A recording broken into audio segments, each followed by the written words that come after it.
Let's dive into the nitty-gritty.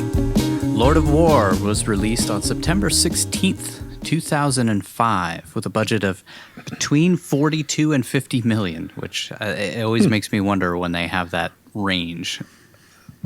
So why the discrepancy?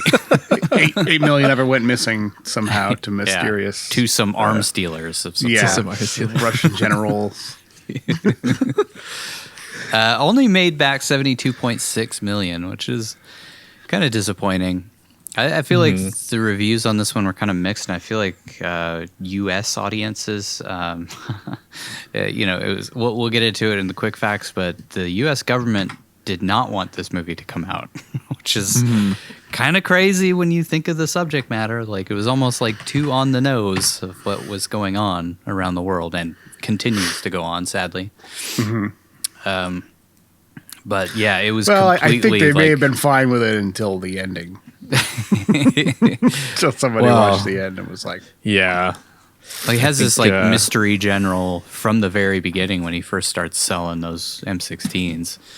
Yeah, true. Yeah, to the very end. I think end. People can imply, if you look at history and you look at important military figures at that time, I think people could probably imply who it was. Somebody that had been in the military a long time. Yeah. Directed by Andrew Niccol. I'm not sure. I think it's he's like French, I believe. So maybe it's Nicole, something like that. But Andrew Niccol, who wrote and directed Gattaca. He wrote The Truman Show, which he got an Oscar nomination for, I think it was best screenplay. Simone came up with the story of The Terminal, which ended up being that Spielberg movie with Tom Hanks. In Time, The Host, Good Kill, and Anon, which is the most recent movie that he's done. He always tries to put a message out there with every film that he makes, that's for sure. Yeah, the Truman Show fucked me up when I was a kid, dude. Am I Truman? Am I Truman? I'm looking in the toilets for cameras. The only place I found was in the Catholic churches.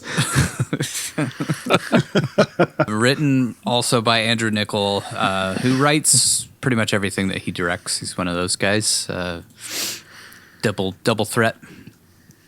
Shot by Amir Mokri, who is an Iranian-American cinematographer who also shot National Treasure 2 and Season of the Witch and some other stuff. Those are the only ones we care about. But yeah, Coyote Ugly, Bad Boys 2, Bad Boys, just the Michael Bay movies just keep coming up, man. Yeah, I was going to say this movie felt a little Michael Bay-esque shot-wise and color tone at times. Yeah, it did. Fast and Furious, which is not the Fast and the Furious. Fast ampersand Furious. Yeah. I don't know what number movie that is. The fourth number one, 4. so that's where they got to it. They were like, maybe we should stop tacking numbers on it. It's kind of silly. Well, and then we'll make another 7 of these things. Yeah, it was the return of Vin Diesel. We'll make it very confusing for people who know nothing about this film franchise. And Furious, yeah. It was a good film. Oh, that's right. Tokyo Drift was the third one, right? Yeah, Tokyo Drift. And then that brought back Vin Diesel at the end, and that apparently led into them relaunching the whole franchise. Was Vin Diesel in Too Fast, Too Furious? No, he wanted Vin Diesel money to show his guns, and they wouldn't give it to him, so they replaced him. And then eventually he was like, yeah, I'll just take not Vin Diesel money. He's like, Triple X they're not doing any more Triple X. They replaced me in that. Yeah, that's true. So I guess I'll do more family movies. That was his choice. He didn't do Triple X because he wanted that Disney contract, which ended up being the pacifier. The pacifier, which killed his career until Fast and Furious came back online. Yeah. Also shot Transformers 3 and 4. Man of Steel, the oh really? DC movie, one of the few enjoyable ones, depending on who you talk to. And then also shot a movie that's kind of near and dear to my heart from 1990 called Pacific Heights, where Michael Keaton played a psychopath who moves into a beautiful renovation in the Pacific Heights neighborhood in San Francisco, with Matthew Modine and Melanie Griffith, and he just kind of ghosts them and ends up ripping everything out of the apartment. It doesn't sound great on paper, but it's a great one. That sounds very interesting, actually. Yeah, it's actually a really great movie. Kind of a forgotten movie for some reason. Edited by Zach Steinberg. It's Staen Berg. Steinberg. Weird way of saying Steinberg. Who also edited Police Academy, the original Police Academy, not the 47 sequels after that, just the first one. Also, the entire Matrix trilogy, which he won an Oscar for, the first one, obviously not the other two. Ender's Game and Pacific Rim 2, among other things, but those are the ones I felt like calling out. And then music by Antonio Pinto, who's a Brazilian composer who's mostly worked in Spanish films, so I can't really speak to the films, but he's also worked in indie films quite a bit. Kind of a sought-out composer, which is kind of funny. Like, Lord of War just doesn't really seem to fit into his list of credits, so Andrew Niccol must have reached out specifically to him, wanted a very specific sound to the movie. I kind of feel like the soundtrack was kind of muted. Nothing really stuck out to me. That's kind of, I was like struggling to remember any of the music. Yeah, it's pretty muted. Yeah, it works for some films. Yeah. And he was nominated for a Golden Globe for the song Despedida, which he co-wrote with Shakira. Nice. For a Is it film. different from Despacito? It is. This is Despedida. It's the prequel or the feminine version of the song.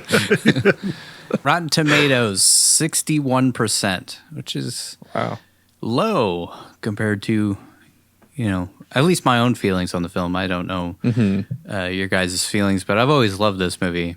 6.3 out of 10 on 147 reviews. But the audience score is 84%, which I feel is closer to my feelings towards the film. I guess I could see critics taking some issue with the structure of the film. I know that, Nigel at least was not thrilled with the narration throughout. And I know a lot of critics really hate narrated films like this, where it's just like, tell the story without just talking over it the whole time. That was my big issue with it. I don't mind that in movies. Like, it happens a lot in Scorsese movies and all this other, there's other movies that do it. But this one, I don't know. It just seemed like his performance wasn't that. It's pretty It was muted. just kind of flat. Yeah. Flat. Metacritic was about the same as Rotten Tomatoes, with 62. And then jumping back to the audience, 7.6 out of 10. So. And then cinema score was a B-. I think, this movie is not exactly a feel-good film. That's for sure. And I think, based on what Nick Cage had been doing at the time, I feel like this was a departure, and maybe they didn't want to see Nick Cage as, he really is the villain of this film. He's kind of an anti-hero throughout. B- is... It's pretty low. I feel like that's a really bad cinema score. I mean, that's one of the worst that we've ever had. As we said in previous episodes, anything under like an A- is kind of like this is people who went specifically on purpose to watch the movie, and for people to leave with a B- says that they didn't really enjoy it. Yeah. I think you're right, though. I think it has a lot to do with the fact that at this time he's doing the National Treasure films.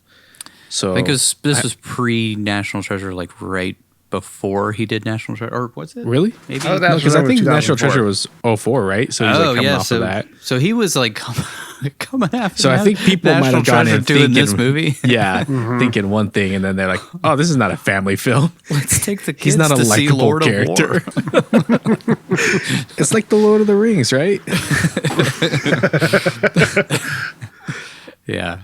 Opening scene of that kid getting shot in the head might have been. Yeah. Oh, I think that's this is not the movie I thought it was going to be. Yeah.